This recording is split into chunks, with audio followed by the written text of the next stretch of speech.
हे friends, मैं उम्मीद करता हूँ कि आप सब लोग बहुत अच्छे होंगे और बहुत ज़्यादा अच्छा कर रहे होंगे। और अब दो बातें हैं। पहली बात तो ये कि बहुत बहुत शुक्रिया, आप लोगों ने मेरे कैंडीज़ फोनगी केस के पहले वीडियो को आप लोगों ने बहुत ज़्यादा प्यार दिया। और दूसरी बात ये कि इतना ज़्यादा अच्छा प्यार देने के बावजूद मैं इस वीडियो को बहुत लेट लाया हूँ, तो मैं आप लोगों से माफ़ी मांगना चाहूँगा। तो अब जो लोग मेरे चैनल पे पहली बार आए हैं, please please please it's a humble request कि आप लोग आए हैं तो प्लीज़ रुक जाइए। मैं आपको बताता हूँ, ये कैंडीज़ फोनगी केस की दूसरी वीडियो है। पहली वीडियो मैं ऑलरेडी अपने चैनल पर डाल चुका हूँ और मैंने डिस्क्रिप्शन में उस वीडियो का लिंक दे दिया है, तो प्लीज़ प्लीज़ प्लीज़ उसको जाके देख लें, क्योंकि अगर आप उस वीडियो को नहीं देखते तो ये वीडियो और इसकी स्टोरी आपको नहीं समझ आने वाली। तो प्लीज़ उसको जाके देखें। अब जो लोग कैंडीज़ फोनगी, जॉन श्नेबर्गर एंड उनकी वाइफ लीज़ा से अच्छे तरीके से वाकिफ़ हैं, तो मैं आप लोगों को सीधा किपलिंग लेके चलता हूँ। एंड अब जो लोग मुझे नहीं जानते, मेरा नाम है सेजल आर्यन सिंह और आप देख रहे हैं मिस्टीरियस 329।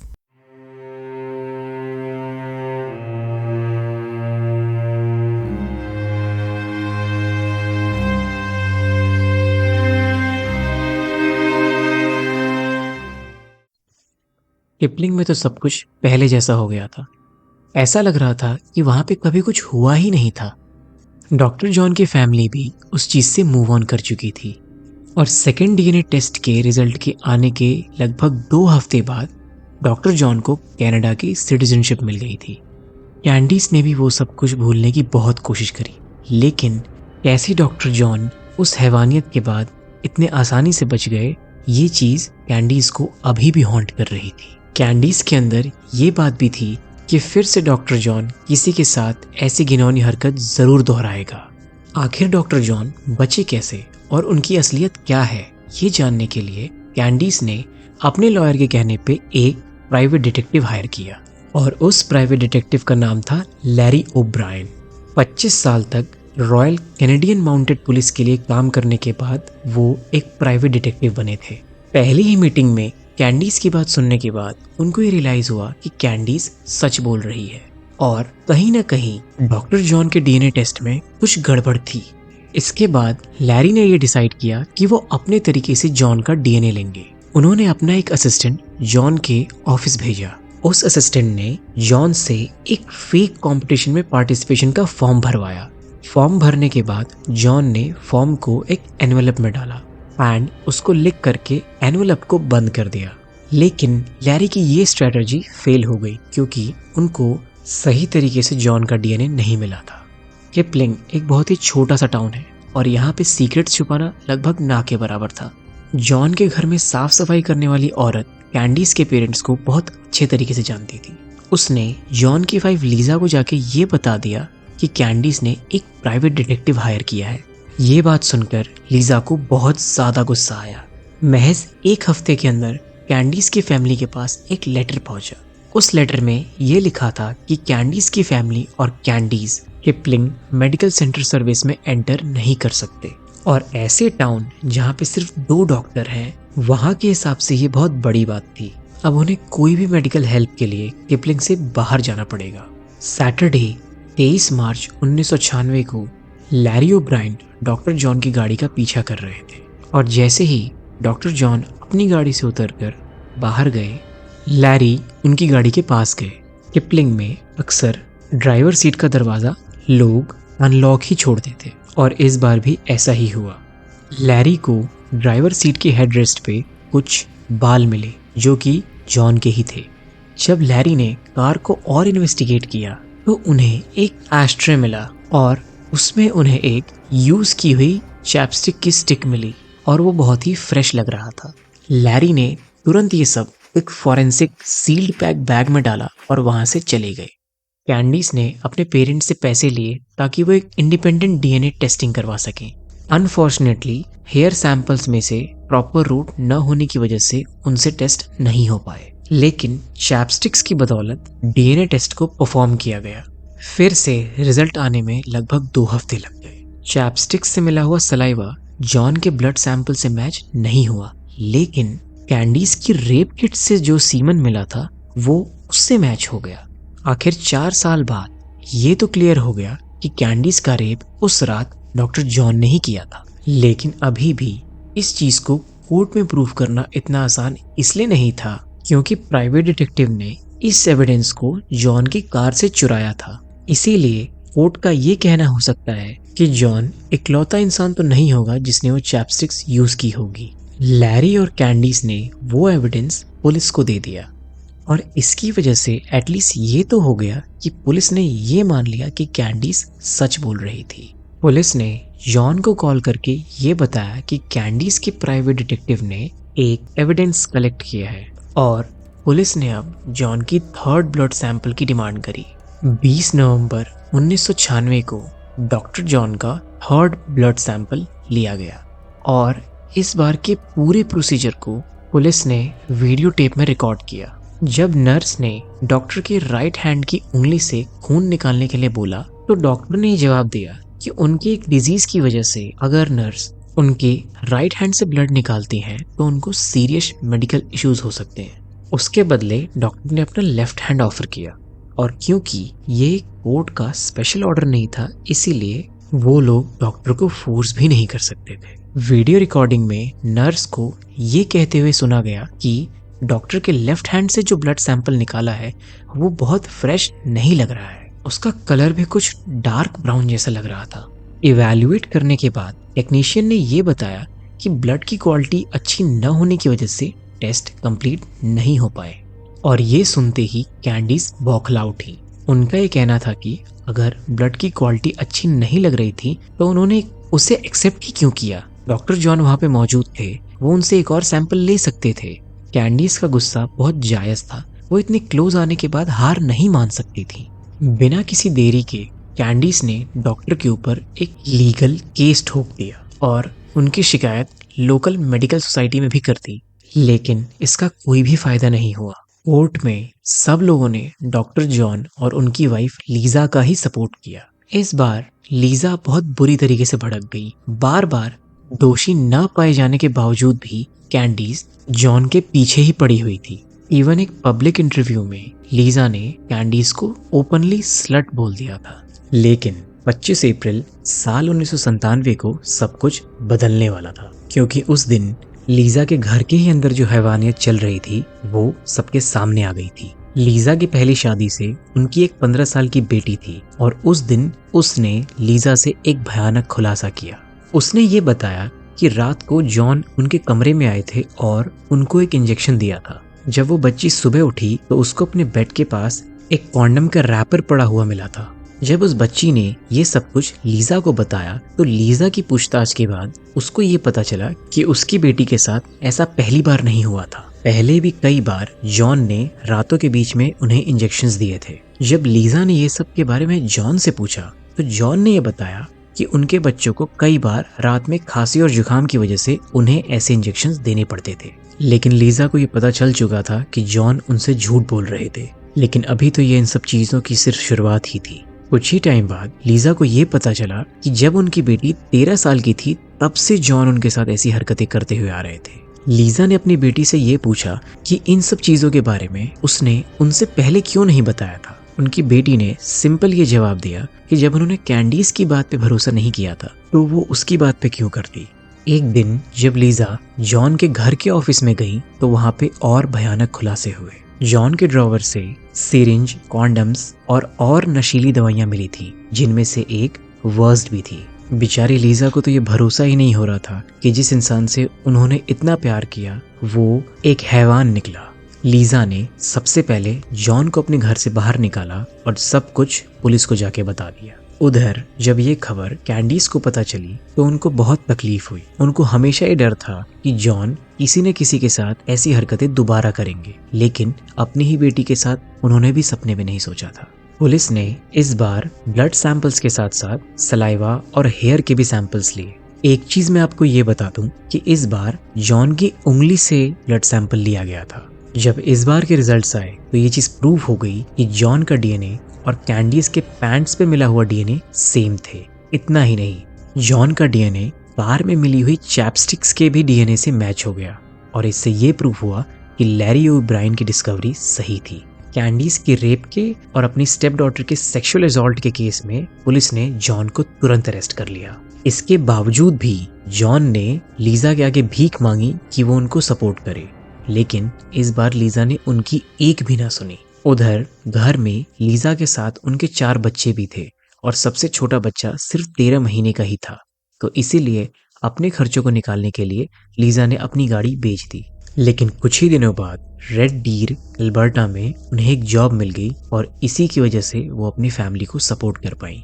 दूसरी तरफ हमारे जॉन भाई साहब का साल 1999 में ट्रायल स्टार्ट हो गया। अभी भी पूरे ट्रायल के दौरान उन्होंने सारे क्लेम्स को खारिज कर दिया। जॉन ने ये कहा कि कैंडीज उनके घर में घुसी और बेसमेंट के कूड़े के डब्बे में से यूज्ड कॉन्डम चुराया ताकि वो उन्हें पैसे के लिए ब्लैकमेल कर सके, लेकिन इस बार किसी ने भी उनकी ना सुनी। अब इस केस का सबसे बड़ा खुलासा होने वाला था, वो सवाल जो हर एक इंसान के जहन में था, आखिर कैसे जॉन डीएनए टेस्ट से बच रहे थे। इसके बारे में कई बार पूछने के बाद आखिरकार हार कर जॉन ने खुलासा कर ही दिया। जब 1992 में डॉक्टर जॉन से पहली बार उनका ब्लड सैंपल मांगा गया था, तब सर्जिकली डॉक्टर जॉन ने अपने हाथ में पेनरोज ड्रेन लगाई थी।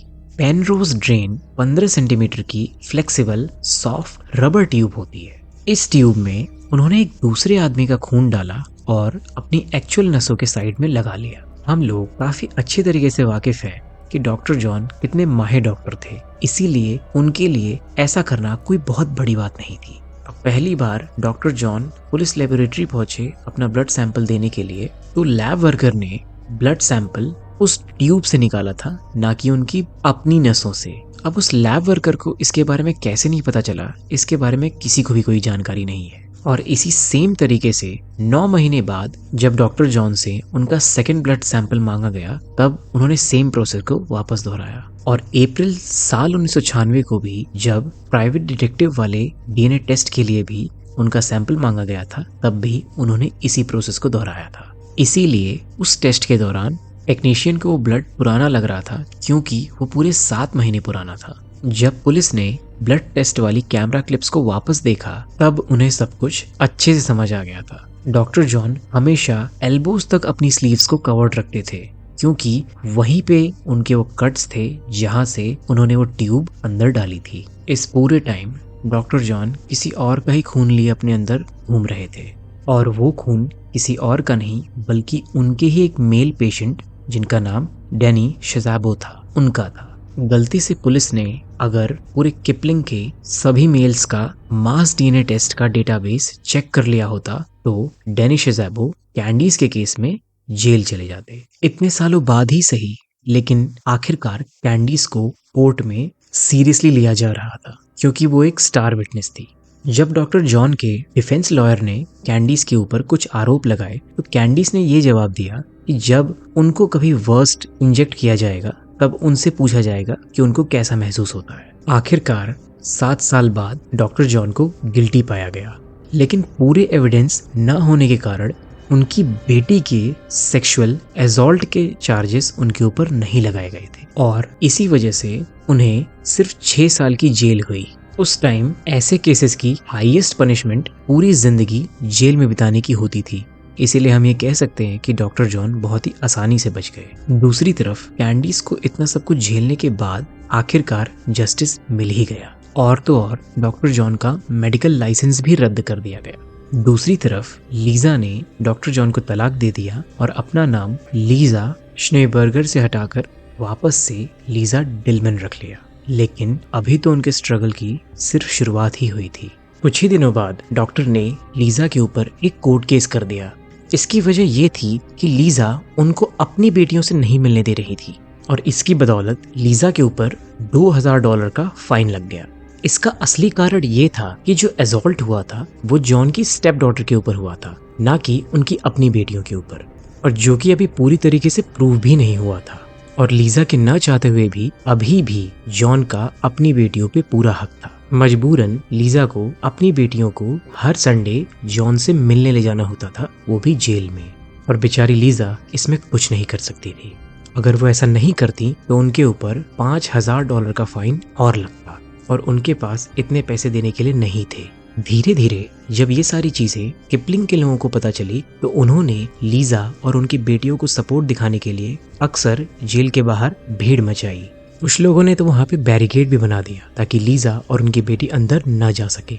वो बच्चियां भी अपने पिता से बात करने में घबराती थी। वो नहीं चाहती थी कि वो अपने पिता से बात करे, क्योंकि उस इंसान ने उनकी स्टेप सिस्टर्स और उनकी फैमिली को पूरे तरीके से तहस नहस कर दिया था। मामला थोड़ा गंभीर हो गया और इसी की वजह से सोशल वर्कर्स की कमेटी बैठी, क्योंकि वो बच्चियां सिर्फ 5 और 6 साल की ही थी। ये सब कुछ देखने के बाद जॉन ने लीजा से मना कर दिया कि अब उनको अपनी बेटियों को जेल में लाने की कोई जरूरत नहीं है। लीजा फ्यूचर को लेके बहुत ज्यादा परेशान थी। उनको ये डर था कि जब जॉन जेल से बाहर आएंगे तो वो अपनी बेटियों के पेरेंटल राइट्स के लिए जरूर कुछ ना कुछ करेंगे। इसीलिए लीजा ने इसके ऊपर कुछ स्टेप्स लेने की सोची। उन्होंने इमिग्रेशन अथॉरिटीज को ये इन्फॉर्म किया कि जॉन ने अपने सिटीजन एप्लीकेशन में बहुत सारे झूठ बताए हैं, यहाँ तक कि उनका पुलिस इन्वेस्टिगेशन भी नहीं हुआ था। दूसरी तरफ सिर्फ जेल में 4 साल बिताने के बाद जॉन को साल 2003 में पैरोल मिल गई, लेकिन लीजा के एफर्ट्स की वजह से उसी साल दिसंबर में जॉन की सिटीजनशिप को रद्द कर दिया गया। उसने ये बताया कि जॉन को कैंडीज के रेप के बाद सिटीजनशिप मिली और क्योंकि जॉन ने डीएनए में घपला नहीं किया होता तो वो गिल्टी पाए गए होते और उनको कभी सिटीजनशिप मिलती ही नहीं। जॉन ने अपने आखिरी कुछ महीने रजीना में बिताए। ये वही जगह थी जहाँ पे कैंडीज को मजबूरन शिफ्ट होना पड़ा था, क्योंकि एक समय पे पूरा किपलिंग उसके खिलाफ था। जॉन को ये पता था कि अगर वो एक बार यहाँ से चले गए तो दोबारा कभी भी वो अपनी बेटियों से नहीं मिल पाएंगे। इसीलिए उन्होंने इमिग्रेशन ऑफिस वालों को एक रिक्वेस्ट भेजी कि वो अपने फैसले को फिर से कंसीडर करें, लेकिन उनकी इस रिक्वेस्ट को खारिज कर दिया गया। क्योंकि जॉन को अब यहाँ से जाना पड़ रहा था तो उनके करीबी दोस्तों ने उनके लिए एक बड़ी फेयरवेल पार्टी ऑर्गेनाइज कराई और सब कुछ बहुत अच्छे से बीता। जॉन के दोस्तों ने ही उनकी हेल्प करी ताकि वो अपना सारा सामान यहाँ पे बेच सके और आखिरकार जुलाई 2004 में जॉन साउथ अफ्रीका वापस चले गए, जहाँ के वो परमानेंट सिटीजन थे। जॉन अपनी माँ के पास चले गए जो कि डरबन में रहती थी, क्योंकि उनके पास कोई और चारा नहीं था।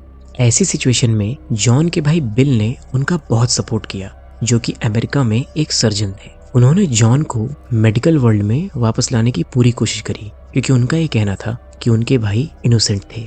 जब जॉन ने साउथ अफ्रीका के हेल्थ प्रोफेशनल काउंसिल में अप्लाई किया तो यहाँ भी उनकी एप्लीकेशन को खारिज कर दिया गया, क्योंकि जॉन अपने पास्ट और अपने हिस्ट्री से भाग नहीं सकते थे। इसका एक रीजन ये भी था कि वहाँ की वुमेन राइट्स एक्टिविटीज ने ये धमकी दी थी कि अगर जॉन के एप्लीकेशन को खारिज नहीं किया गया तो वो इसके लिए लड़ेंगी। दूसरी तरफ एक लोकल न्यूज़पेपर वालों ने जॉन के पूरे पास्ट को अपने न्यूज़पेपर में छाप दिया और इसकी वजह से जॉन को बहुत प्रॉब्लम्स फेस करनी पड़ी थी। लेकिन कुछ दिनों बाद जॉन को एक कुकिंग जॉब मिल गई थी, वो भी डरबन में ही। आगे चल के जॉन ने एक इंटरव्यू में लोगों से अपने पास्ट को लेकर माफ़ी मांगी। हालांकि उन्होंने सब कुछ पूरे तरीके से एक्सेप्ट नहीं किया था, लेकिन उन्होंने ये कहा कि शायद रिलीजन और स्पिरिचुअल लाइफ उनको माफ़ कर देगी। धीरे धीरे सब कुछ ठीक होने लगा। कैंडीज किपलिंग शिफ्ट हो गई और उन्होंने शादी कर ली। वो एक क्लिनिक में काम करती थी। दूसरी तरफ लीजा डिलमन अपनी बच्चियों को उनके हैवान बाप से दूर रख पाई थी और ये उनके लिए किसी जीत से कम नहीं थी। लीजा की बेटियां अब बड़ी हो चुकी थी और लगभग पूरे तरीके से वो अपने स्टेप फादर के ट्रॉमा से बाहर आ चुकी थी। ना तो बेचारी कैंडीज पहली थी और ना ही आखिरी होने वाली है। न जॉन श्नेबरगर जैसे लोग समाज में पहले हैं ना आखिरी होने वाले हैं। ये केस हमारे जहन में बहुत सारे सवाल छोड़ जाता है। क्या श्नेबरगर ने अपनी ये हैवानियत पहले भी किसी के साथ करी थी? आखिर कैसे उस लैब टेक्नीशियन को उस ट्यूब के बारे में नहीं पता चला? इस केस को लेके ऐसे बहुत सारे सवाल हमारे जहन में रह जाएंगे, शायद हमेशा के लिए। आप लोगों का क्या सोचना है इस केस के ऊपर और आप लोगों के क्या सवाल हैं? प्लीज़ मुझे कमेंट सेक्शन में ज़रूर बताइएगा। मैं कुछ भूल रहा था? हाँ, लोगों से वाकिफ़ होइए, सतर्क रहिए, अपना ध्यान रखिए, लोगों के इंटेंशंस को समझिए। मैं पहले भी कह चुका हूँ, लेकिन शायद हमारे जैसे लोगों से ऐसी चीज़ें पहले भी लोग कह चुके हैं, कई सारे लोग, लेकिन फिर भी हम उन गलतियों को दोहराते हैं। और हाँ, अगर ज़िंदा रहा तो अगली वीडियो आप लोगों को तो ज़रूर पहुँचा दूँगा। अपना ध्यान रखिए, मिलते हैं अगली वीडियो में।